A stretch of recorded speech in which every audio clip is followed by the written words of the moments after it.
Yeah, I think there's certainly an issue with, documented issue with bias in AI. I'm thinking about there was a a sort of famously sort of misused AI screening tool that they tested at, I believe it was Amazon, where they were using AI to screen resumes for a certain job, and they basically trained it on all of the resumes of the people who had already gotten jobs to sort of determine like what the quote unquote traits of a successful employee were.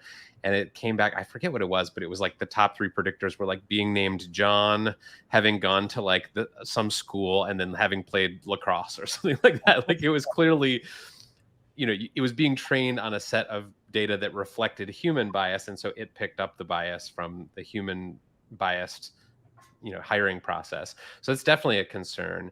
But I do think, to Ashley's point, I do think this is also a way to neutralize bias. I mean, if an English language learner who's applying from outside the U.S. and maybe doesn't have the language skills that a native student that a native born student would, this may make their essay less distinguishable from from a super qualified applicant whose language skills are better.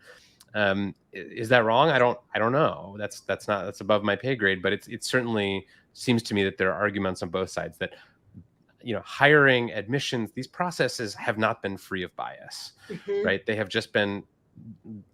been led by biased humans. And so is the AI going to be perfectly unbiased? No, but is it the question in my mind is it going to be more or less biased than the humans who used to do that work? Right. Right. Like Ashley, if somebody in your office has a really bad day, right, or the weather in Southern California turns south, um, It was hailing. right, No one's getting in today. Yeah. right. Doesn't that affect the mood? I mean, there have been studies on how weather affects the mood of reviewers and things like that. Absolutely. Or you get closer to a meal, or right. There's lots of things about bias, right? And everyone's trying to do more training around implicit bias, but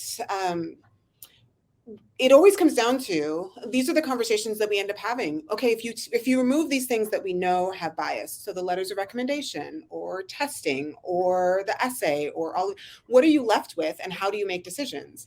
Because the other thing that we've looked at is we also get questions about, like, what if you did a lottery system? Well, we've run a lottery system to see what that would look like at our institution, and not something that we'd be interested in, right? So I think that there's real questions about how could you do this as fairly as possible, meaning college admissions, and also seat the type of students in the class that you really want at your institution.